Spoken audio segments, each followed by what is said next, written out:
What is good, Straw Hat Crew, and welcome back to another video. You already know, it's a banger. Without any further ado, let's jump straight into it.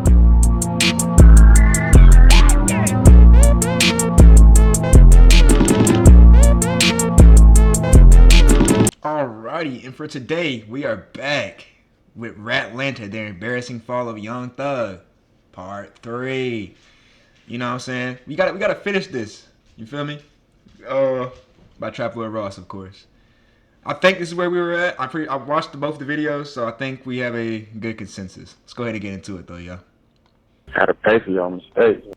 Hold on. That's on me, y'all. That's on me. Are you loud and clear? Yeah. Had to pay for your mistakes, bro. Ironically, the man claiming to be betrayed by a rat was actively trying to profit off of that same person's career, and in addition to those leaked phone calls, the full extent of Thug's hypocrisy would come to light. I don't know, honestly, I don't know who the f did. They said Roscoe, but I don't wanna block out y'all case by saying Roscoe didn't do that. They knowing Roscoe? Every time we come back into this story, I just have to remember, this is Young Thug.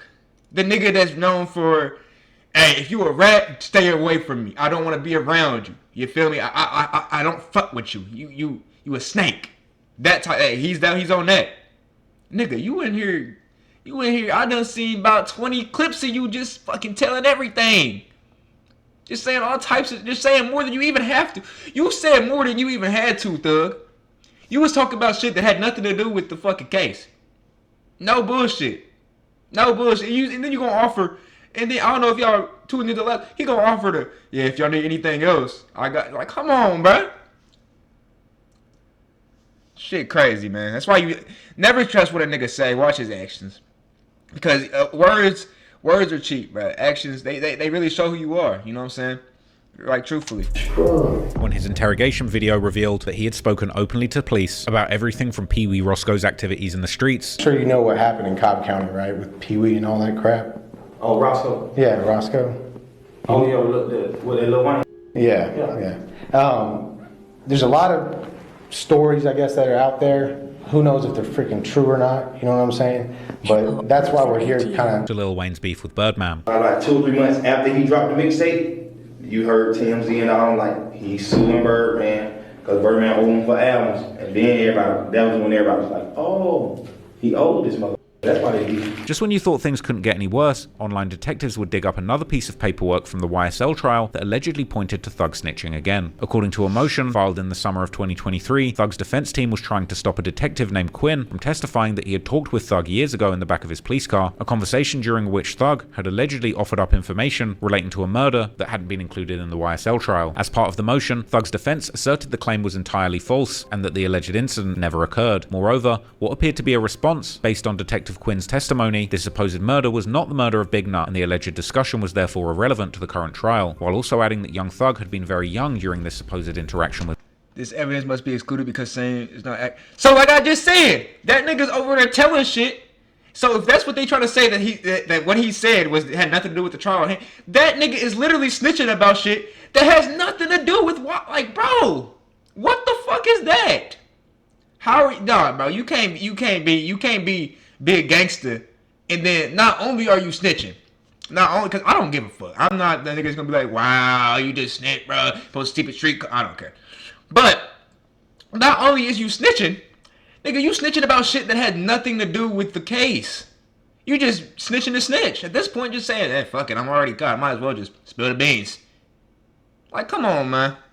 To detectives. However, this paperwork had in fact been out since Young Thug's trial, and the YouTuber 1090 Jake had even done a full breakdown on it back then. According to Jake, the most likely motive for the prosecution to try and include this detective's testimony would have been to try and make Thug look like a possible snitch, so the other people in the case might turn on him and testify themselves, adding that based on this little information, there is simply no telling what might or might not have happened in the back of that police car. Fair enough. When I saw this motion, I'm not gonna lie, I was surprised, but thinking about it, rereading it, going over everything in my head, what would the purpose be of the prosecutors trying to bring in a detective who's been retired for years just for him to say, hey, Young Thug told me about a murder way back when. What is the point of bringing this back up other than to affect Thug's reputation? Facts. If we can portray him as a snitch, showing he formally cooperated after other snitches in the case have already been exposed, which is detrimental because nobody wants to testify now. So if the prosecutors can make Thug look like a rat, maybe the actual rats in the case, We'll flip they won't care. Type shit. I feel that. That's actually a very smart play. Whoever was on the I'm guessing it would be the prosecutor. Yeah, whoever was the prosecution, they wanted that nigga bad. This happened a minute ago. They wanted that nigga bad, bro. They was trying to pull out everything. And this case was a pretty long case too. It was lasted for at least I want to say at least a month or two for sure. Could be longer. Go up on the stand and say something against him. No details were given as to what he actually said. Juvenile gets picked up. Hey, what happened in this situation? I don't know what happened. Or he lied. Or he did a little finesse. Or he did whatever he did. I don't know. I know that people will come up with a million excuses. Right. And I know that there's some excuses that are going to be valid. If he gave fake information, if he gave a fake name, if he gave a fake scenario, whatever, and the detective wrote that down, the detective's going to say, well, he gave me information. Whether or not it was valid or not, we don't know. So, no, I'm not going for Thug's a snitch. I'm not going for none of the rumors or the accusations. We don't have enough proof to stamp that. Thug himself even tried to get ahead of this newest paperwork drama, tweeting it with the caption that this event just never happened. This would be an interesting point, as when Young Thug appeared on $1 Million worth of game, he would trash snitches in his usual style, and when told that some people snitched in the back of the police car, he would uncomfortably scratch his head in what I believe to be something of a tell. They still gotta take you in. They already wrote the ticket. They already called it in. No matter what you tell telling in the police car. You in the car getting busy. Yeah, you think this man finna pull over and let your out the car. You think this finna pull over and let your out the car. Whatever the case was, there would be no denying. I'm sorry, bro. Just hearing this nigga be like, you really think that you gonna get your pussy ass out the car because you gave him some information, nigga? Stop playing, nigga. You know damn well that ain't about to happen. Well, 5 years earlier. Yeah, and Tyrell Jenkins was out there. Ethan Brooks was also there. Yeah, they were all out there, man. They were just fucking doing bullshit. Thug, you thought he was about to let your CS out the car? Come on, Thug. You know he was about to... That this was yet another bad look for Thugger, and the pressure continued piling on as he continued to crash out. Meanwhile, Woody on his stream would also provide his theories, going on to say that Thug and Pee Wee were ready to crash out because they're the ones with the most dirt on them. But let me tell you something, them crash out mode because they know they the most dirtiest ones. So they in crash out mode. He would allege that Birdman or someone else powerful had cut ties with Thug because of the snitching allegations had hurt his feelings, while suggesting that Pee Wee's aggressive defense of Thug was purely emotional. Whoever it is ain't messing with him because they knew what was going on. And now it don't got Pee Wee started because Pee Wee loved Thug just like a lot of us do. And Pee Wee got on this internet and he ran his mouth and he bring up our name and he just ain't thinking. He react off his emotion. Just like me. As more evidence surfaced that suggested that Thug had a long history of talking to the police, the streets begun to reach their own conclusions about Thug being ready to throw his homies under the bus for 2 hours straight without a second thought, just to try and get the police off his own back. On YouTube, some fans would also turn on Thug, with some saying he was a worse snitch than Gunner, and that he'd been a hypocrite for calling Gunner out, when really he had done far worse. I think for sure, from what we've even watched right here, through these last 3 episodes we done did, for sure Gunner is a worse snitch than Thug. For sure. It's not even up for debate. Gunner took a plea that had nothing to even do with the case. This nigga's spilling information about everything. It might not have to do with his case, but that could detrimentally affect so many other niggas' cases. Could have. I don't know if it did or if it didn't, but it could have. Like, bro. Unless everything that nigga Thug said in that courtroom was some straight fugazi cap. I just don't think so, though. Because why would he be like, yeah, also, you can get my number down, too, but just don't be letting nobody know you got Thug number. But anytime y'all need some intel, you know who to hit up. But you know what I'm saying. So I think he was being for real. I think he was in there snitching. But I don't know. Others, however, would take this with a grain of salt, disregarding the hypocrite that Thug had been exposed as, simply asking for music. Gunna himself, though, has been largely quiet and has let his success speak for itself. After a rough start following his release in December 2022, he slowly built his career back up stronger than ever, while also immediately starting his impressive physical transformation after becoming a free man and getting in impeccable shape, while young Thug was still sat behind bars surviving on chocolate and chips, and apparently gossiping all day on the phone in recorded jail calls, which he would later come to regret. So my workout journey started after my release. Was working out in jail a little bit, but like when I got out, I started doing runs, like 3-mile runs, trails in the back of my house. 6 months after striking his plea deal in June 2023, Gunna released his album A Gift and a Curse, a project which addressed his legal struggles and maintained his innocence, debuting at number 3 on the Billboard 200. This was followed directly by Thug's Business is Business a week later, a collection of older, mostly already recorded material pieced together as a project during his incarceration, which debuted at number 2, but the reviews were I'm sure I've already said this in the last episode or like in past episodes. I just don't remember. But Gunna, when he got out, Gunna dropped some heat. I must keep ringing. I'm gonna not once again. You know what I'm saying? Like he was dropping that heat. I can't lie. Mixed, and the album was heavily criticized for its lack of creativity and repetitiveness. Its lack of replayability reflected in the 11 weeks that it spent in the charts, while Gunna's Gift and a Curse ended up spending 43 weeks on the charts. Leaked jail phone calls later revealed that Thug had attempted to ruin Gunna's rollout by releasing his album Business is Business on the very same day. I can hold his back if I want to. If my album don't be ready, I can hold it back. But Drake already sent the song called, the name of my album, I'm gonna drop my album on the same day he dropped, and it's called Business is Business. During this time, Thug apparently felt let down by Lil Durk, who had promised him a verse for his Business is Business project, but never followed through. I done sent him a few songs, and he just like, I know for sure going right up. He just got them taking his time, you know. Man, that's 4-5 days, Yeah. 6 days later, just like that little type shit. Like, man, you got going on, man. yeah. You know, Yeah, I already know what you mean. like, man, you gonna do too much for you, man. Watch out. Why is he doing this? Like, I would understand if he was taking business calls. Like, yo, what's going on with Durk? Why he ain't sent the song back? You say he bullshitting. Matter of fact, go ahead and just scrap the whole idea. Because you say he bullshitting, we might as well just go ahead and scrap. Why is he over here gossiping like this? I don't think Thug is a moron.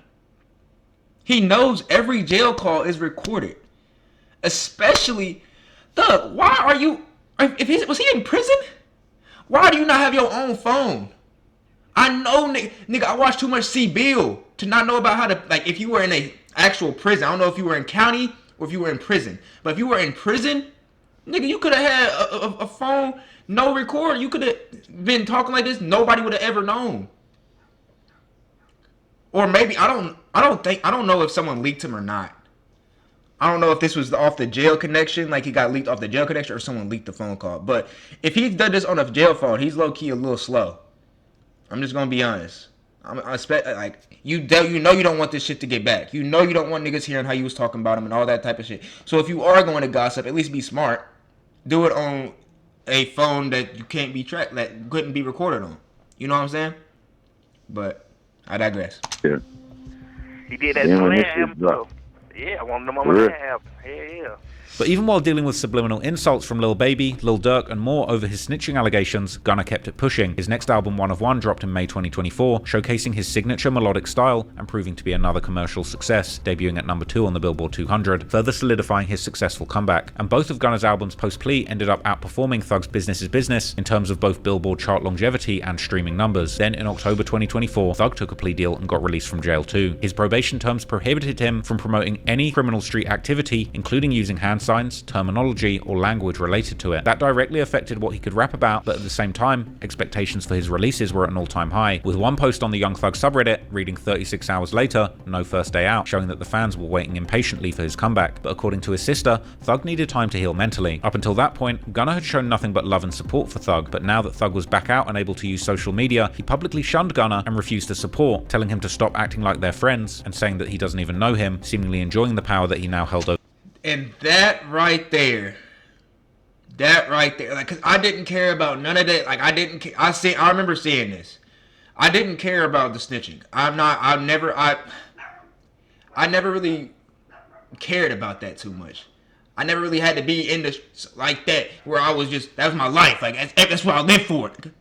You know what I'm saying? Like it just never was the case. But whatever he was like, gonna stop acting like we friends. Like, nigga, you know what you did. I was like, bro, what did he do? Cause I remember seeing the plea. I was like, they're gonna snitch, what? But then I read about it, and the plea was just a normal ass plea.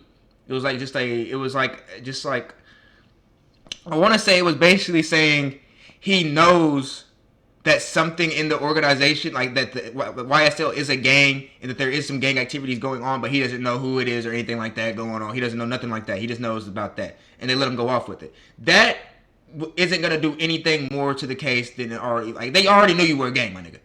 As much as you wanted to try to say you weren't, or try to figure out you weren't, they was on your ass. They was getting there.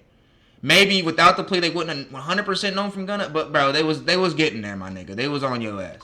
So when he said this, I was like, why? You and Gunna could come back and take over, but instead you decide to, you know what I'm saying? It's like I just didn't understand that. Cause that had nothing, like, that didn't even affect you at all, thug. At all.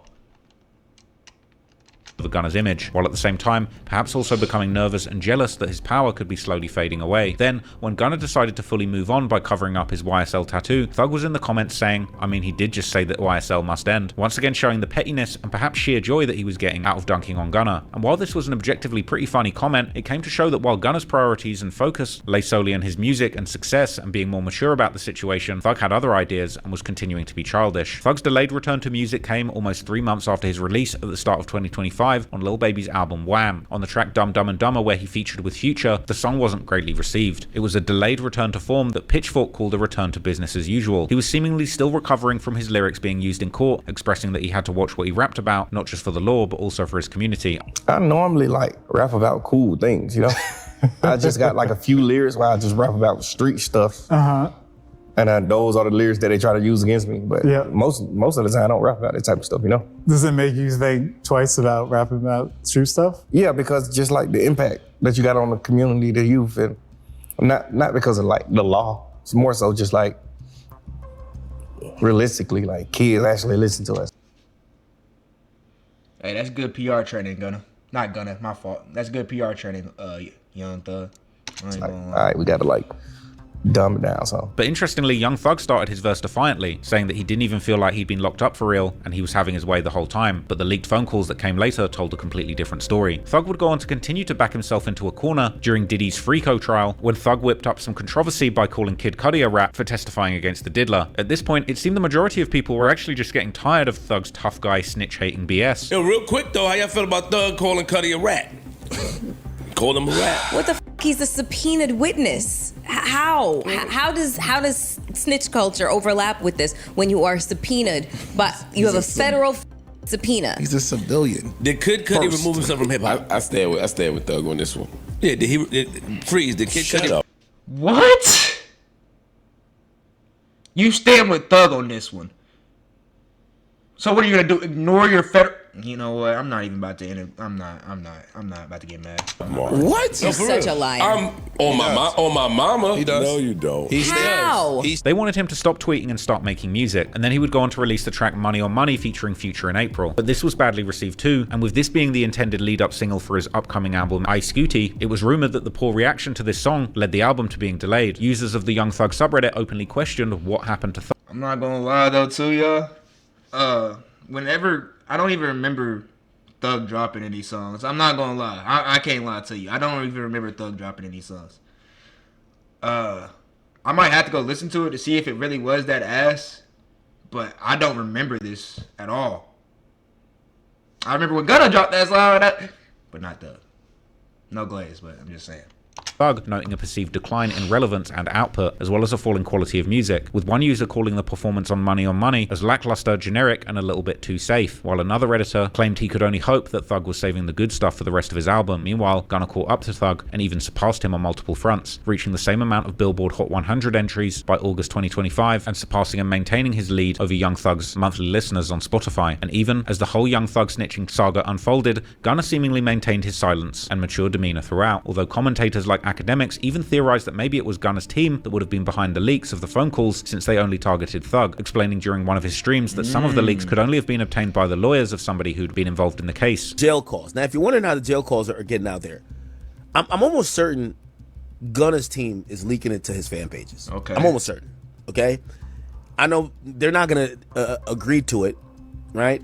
But I'm almost certain that Gunna's lawyers pulled, because yes, when you're in the case, you don't have to go through a Freedom of Information Act or anything like this, and some of these things would even be available. If this theory is true, according to Gunna fan pages, the next leaked audio may well be one of Thug dissing Future, which if true, could be the final nail in his coffin. Young Thug's narcissistic tendencies were... See, I knew like it was recorded. Like it was recorded, so I just didn't know who leaked it.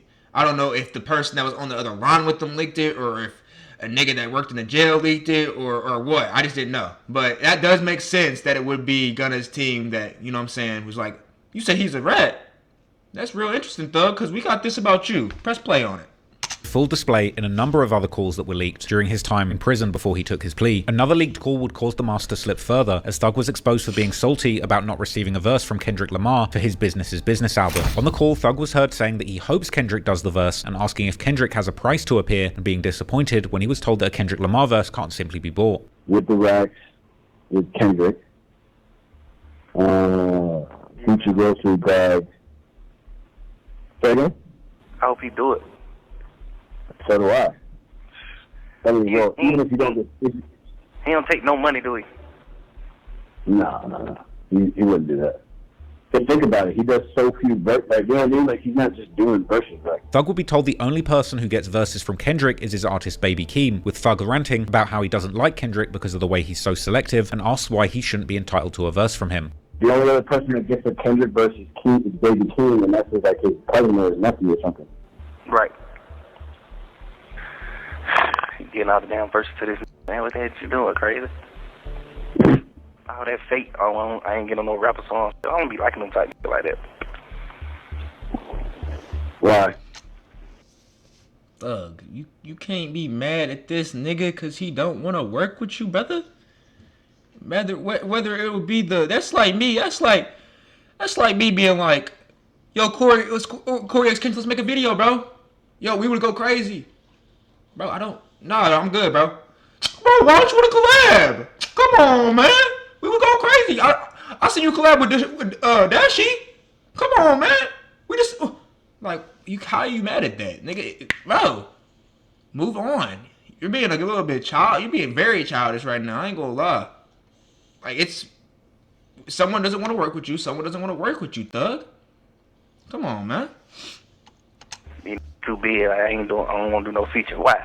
Why you don't want to do no feature? Thug would go on to say that he thinks he's a superstar and that Kendrick should want to go on a song with him, suggesting the song he wanted to get him on was one with Lil Durk and Lil Baby. Why wouldn't you want to do a feature for a superstar?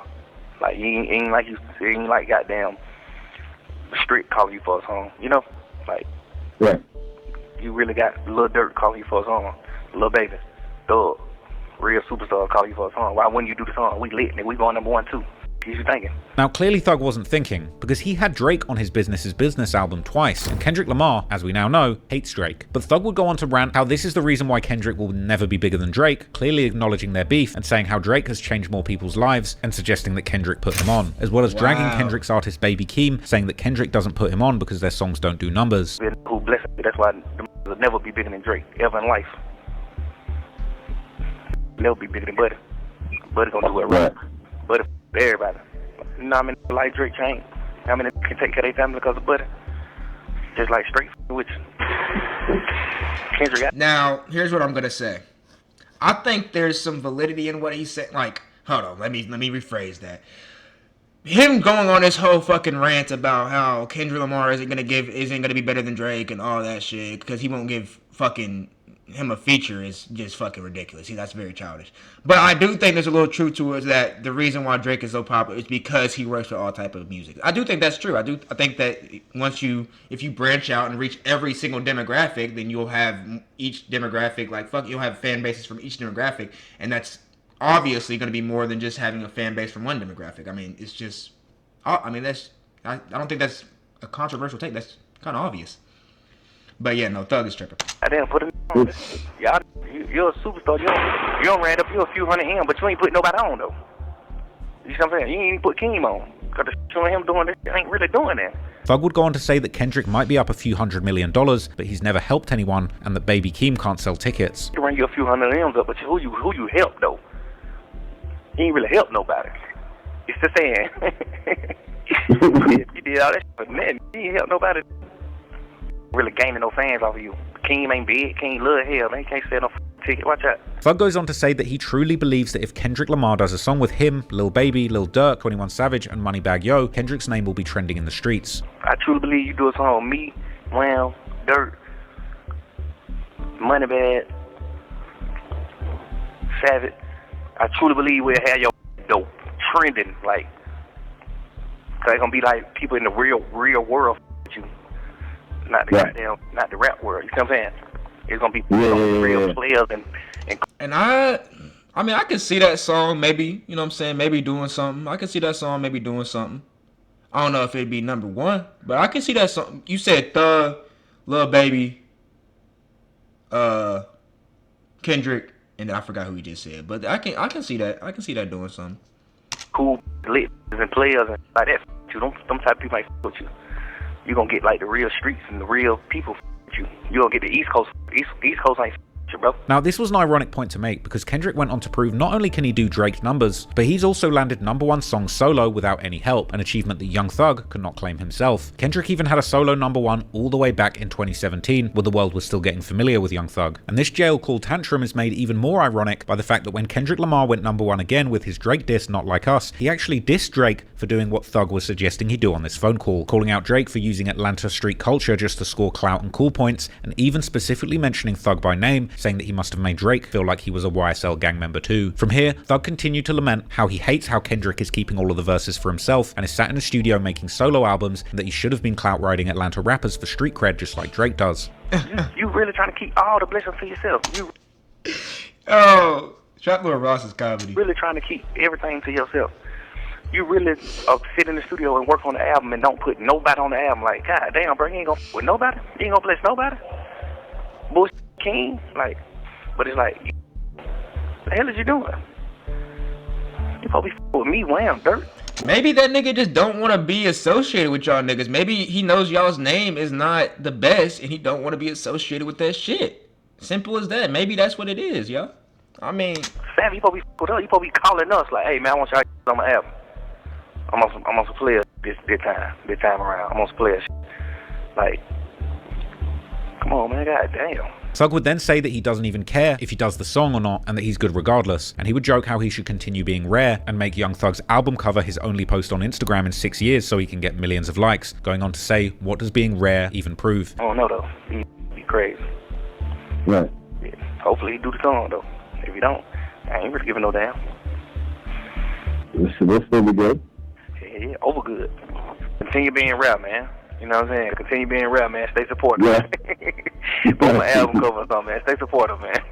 All that. I ain't posting no pictures. Man, watch out. Don't care about all that shit, man. Nobody don't give no about none of that. I guarantee you, your first post you post, that must do 1 million or 2 million likes. You can get out in the next 16 years. You not finna get on here and get no 100 million likes on your post. You're not Kim Kardashian, man. So whatever you call yourself doing with your internet, and if you just want to prove like, oh, I won't be on the internet, what is that proving? What they do? What you do? Instagram is meant for pictures, man. Post your picture, bro. Or just delete your Instagram. Ironically, in another leaked call, Young Thug appeared to admit to paying for fake streams on 2 occasions. Firstly, claiming to have spent $50,000 to buy fake streams so that Gunna's Drip Season Forever project would debut at #1 on the Billboard charts over the weekend. You know, like, the #1 album you just had right now, I paid for you to have a #1 album. You didn't, you know what I'm saying, honestly earn a #1 album over the weekend, my boy. I paid for that shit. I never said that to him. I never told him that, you know, cause we just got the plug on that. Like, you never earned a #1 album. I spent $50 extra grand buying streams, $50,000 buying streams for you. for you to beat weak. And Thug would ironically go on to expose himself in another leaked phone call where he expressed frustration at losing the #1 slot on Billboard to Morgan Wallen, who was in his 15th week since dropping the album, with Young Thug asking around if he could buy streams to beat him too. That would be historic. Right. And even if Uzi moves, we still have to deal with Morgan Wallen because he's doing 100,000 every week, no matter what. You think we're gonna beat the boy? Yo, my man, I'm not going to sleep until we beat him. So whatever happens. Yeah, let's try to beat that. You still got that plug, right? That's what we did with none of them. You still got that plug? Yeah. This last statement, in combination with the conversation with 21 Savage, is peculiar because you still got that plug? Like, bro, like, why is his verdict? Like, his verdict is he like want to get caught. You still got, you know that one thing we did for Gunna way back, whenever he went, you know what I'm saying? Yeah.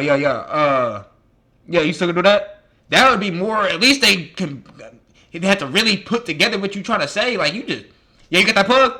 When we did that thing with Gunna with the #1 sales, where I bought him the #1 sales with the plug. Yeah, you still got that? Yeah. Just have him do it for me. Damn, my nigga, just tell him everything. Shit. Because if after the fallout, Young Thug would have been unlikely to have bought streams for Gunna's Gift and a Curse album, and if he was caught on the phone actively telling his team to buy streams for his Business album that he wanted to drop on the same week as Gift and a Curse to dunk on Gunna, but then ended up dropping it a week later, with Gift and a Curse going #3 on Billboard and Business going #2 on Billboard with a margin of less than 10,000 sales between the albums, it's highly possible that without the help of bought streams, Gunna's album may well have outperformed Young Thug's album in the first week. Perhaps we'll never know, but if one thing's true, it's that these leaked phone calls and interrogation audios have done phenomenal damage to Young Thug's reputation and exposed long-time expected fraudulent activity in the music industry to be true. One of the biggest fallouts of this whole drama would be concerning Atlanta music mogul QCP, real name Pierre Thomas, who along with Kevin Coach K. Lee would found the label Quality Control Music in 2013. The label would become famous in Atlanta and beyond for signing some of the biggest artists to ever come out of the city, with their early breakthrough coming with the trap trio Migos, whose decade-defining hit song Versace dropped in 2013, and particularly the remix version. Y'all remember when the Migos, like, that? I was young when the Migos was really cooking, and that was peak life. I can't lie. No bills. All I did was eat, sleep, and repeat. You feel me? Oh man, that was peak.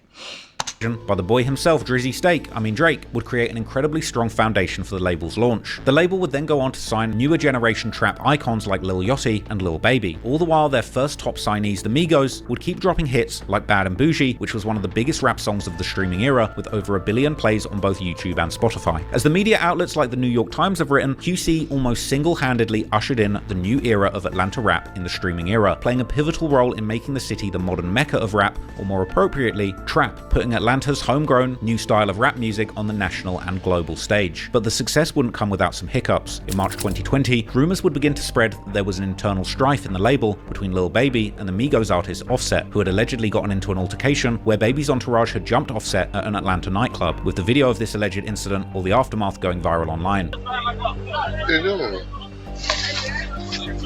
They riding me. They taking me.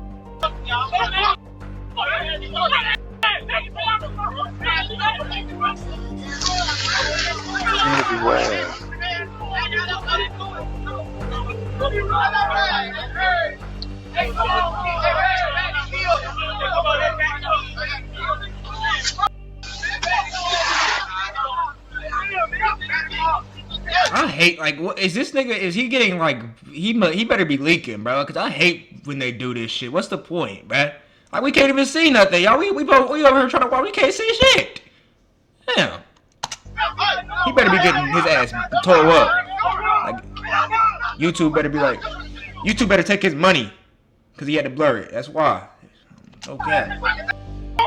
The baby.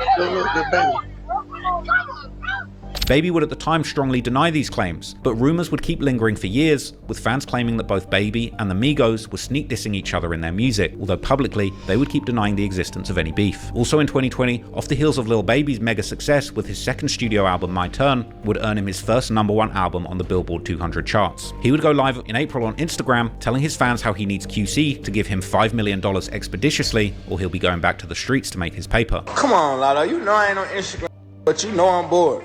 It's either get on Instagram or go to the hood. You know what's up with me. You know what's up with me. I don't want to go to the hood, so I'd rather get on Instagram. You know what's happening? Cause I told my label they need to give me $5 million or I'm going to hustle. I can't be sitting on house, man. I get money. They give me $5 million. Oh, I'm doing what I do. While this might have just been Baby joking around, later that year in July, right around the same time as QC artist Lil Marlo was tragically shot and killed in Atlanta, the label's breakthrough group The Migos would sue their former lawyer, Damian Granderson, arguing that Granderson never disclosed to them that he also worked for their label QC, allegedly creating a major conflict of interest where he was rather looking out for himself and the label, not his artists. QCP would respond to The Migos on social media, denying ever being nothing but loyal towards The Migos and accusing them of being ungrateful, saying that it's hard enough to be in the rap business to fight against other corporations and the powers that be, to then also having to fight with those that he considered family. The Migos would later end up dropping this lawsuit the following year, but then in 2022, one member of the trio, Offset, would sue QC directly over the ownership of his solo recordings, even claiming that P had blackballed him in an attempt to control his solo career. But once again, P would clap back, saying how the last lawsuit was filed publicly and then dismissed quietly, so let's see how this one goes, adding that everyone knows who the real problems are, while QC's rep would tell TMZ that the accusations in the lawsuit were totally detached from reality, and the Offset remained a part of the label.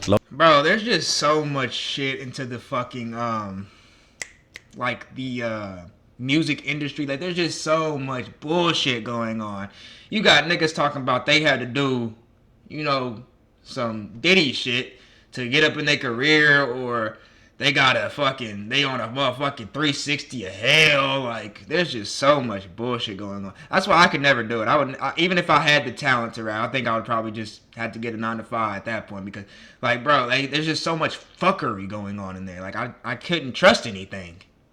Lo and behold, the following year in 2023, this lawsuit too would be quietly dropped by Offset. These incidents perhaps pointing to a broader trend in the rap industry where new rappers fresh in the game are often quick to sign deals that they later feel are unfair to them given how much success they go on to get, which one of the more business-savvy rappers of the modern generation, Corday, would explain during his appearance on the Earn Your Leisure podcast. 9 times out of 10 as a new artist, especially when you're signing to a major label, you're not going to own your masters unless you come in with the crazy, dumb leverage and even thinking on that level of ownership, because most of the time when you come in the game, you're just like, yo, I need to check. Or you're in a position, most artists are in a position to where you don't really have anything. You don't got no money. You come from the, myself included, come from, you know what I'm saying, nothing. You get what I'm saying? Yeah. And you're just like, somebody waves some bread at you, you like, okay, I'll cross that bridge when it come. That's a fact. That most get into bad deals because they like, man, I know it's a bad deal, but I'm gonna get in. This just gonna get me in the game. I don't got right now, and I'll cross that bridge when it comes. And they know that, and the people that run these music industry know that, and they capitalize off of that. They know that. They know that. Later. For QCP and Coach K though, their years of hustle would eventually pay off big time when in 2023, Quality Control would be sold to the Hybe Corporation, a South Korean multinational entertainment company responsible for developing and managing talents like the K-pop supergroup BTS. This deal, which was led by the music mogul Scooter Braun, a key player in the rise of Justin Bieber, was reportedly worth over $300 million. But just as QCP was celebrating his victory, a new drama would surface when paperwork was leaked online. The claims alleged that he had confronted a man named Antarios Keon McClinton in a mall back in May 2010, accusing him of killing his friend and shooting P himself. This alleged incident, according to court records, had seemingly taken place a few months earlier in December 2009. According to a leaked police report, P would call the police to come and arrest McClinton before then chasing him to his car, where McClinton would allegedly retrieve a gun and then run after P, yelling that he was going to kill him, with an alleged handwritten statement from P showing him describing the events of that day, saying how he was in fear of his life after McClinton retrieved his gun and threatened to kill him. The leaked documents would also show P allegedly providing information to the police throughout the investigation into the murder of his friend, identified as Mr. Dennis, including describing the shooter and attempting to point him out in a lineup, before eventually running into the killer himself at a mall and reporting him to the police. At the time, P would respond to these allegations with a lengthy message on Instagram, saying how the recent news about his $300 million deal had gotten the haters out to attack him, followed by him explaining how he was not in the streets and never wanted to be, and that people— No, that's it? No, I thought, bro, no, I was hoping that was not it. Man, if y'all don't get the fuck out this nigga face, come on, bro. Y'all worry about the wrong shit. Y'all talking about, oh, so you snitching? Come on, you snitching now. You want to snitch, nigga. I'm 3 million up. I've never was in the streets. I worked with people that were in the streets. I was never in the streets personally. I'm 3 million up. I'm snitching. Big snitch, triple snitch, best snitch that ever snitch. Top 10 snitches, nigga. Like, what? And that nigga killed my best friend. I'm not in the street, that nigga killed my best friend. I'm gonna be like, what?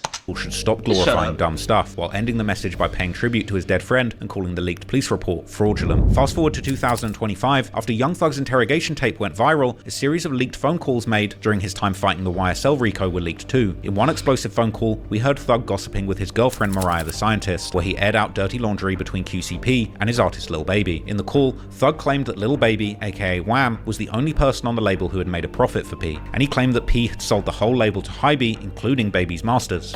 I'm the only on that label in the green that don't owe no money. Man, they sold it. But they did some bullshit. They sold the masters too though. That was some bullshit. However, Thug would also say that QCP told him that he still has Lil Baby under him, before questioning, how do you have him if you just sold him as part of the deal? When me and him was on the phone that night, you went to go see that said out of his mouth. But shouted with me, well, I got him. You know what I'm saying? It's like, you saying that you got him on some fake cool, like, I got him, but you just sold him. You don't got him. You just sold him. You got, you own 100% of this young master, bro. That's not 1,000, that's bro. Mariah would go on to ask a kind of dumb question when she inquired why P didn't offer to sell Lil Baby back some of his own masters, to which Thug would respond that he should have just given Baby his masters back. I wonder, why he didn't even offer to sell him some of it, Man, he supposed to gave him some of it, but I don't understand what you're saying. Yeah, but I'm saying if you was going to do that, you might as well have just went to him and asked him, did he want to buy some of it back? You just going to sell it to somebody else. If it was a price on it, I'm sure he would have been willing to pay some of it, to get a piece of it, instead of you just going and having a conversation without him fully and then selling it, Yeah, Thug would then claim that if he owned 100% of Mariah's career and was selling it for $375 million, and that Mariah was the most successful artist, he would just give back her masters, or at least gift her $75 million. But it's like, I don't know if he would really do that, and we probably gonna end it off about right here, but I can see that. If I was a music producer and I was selling my music industry for $300 million, I own all your masters. I'm giving you your masters back. I'm giving them back to you. I have $300 million, dude. I don't care. I don't care anymore. There's nothing. I don't care about the income I'm getting now. I'm never going to spend. I'm not going to be able to spend $300 million. I'm not. I know me, and I'm making that last my entire life. My kids are going to have some. Bro, it's you, nigga. $300 million. I'm gonna be in generational wealth for 10 years, for like 10 generations. But yeah, I can see that. I can see how just giving the masters back wouldn't be that bad. Which is kind of crazy on P part. I ain't gonna lie. But the niggas that was talking about P and how he was saying he was a snitch and all that, them niggas is tripping, bro. I ain't gonna lie to you. Them niggas is tripping. But with that being said though, y'all, I hope y'all enjoyed this video. You know what I'm saying? Make sure to like, comment, and subscribe. And we'll do another part if you guys are feeling it. If you guys are feeling like you guys are fucking with it, let me know, and we'll do another part. But with that being said, I'm going to catch y'all in the next one. She call me Luda, bitch, I roll out with my shooters. She wanna fuck me in a Plymouth Barracuda. I got my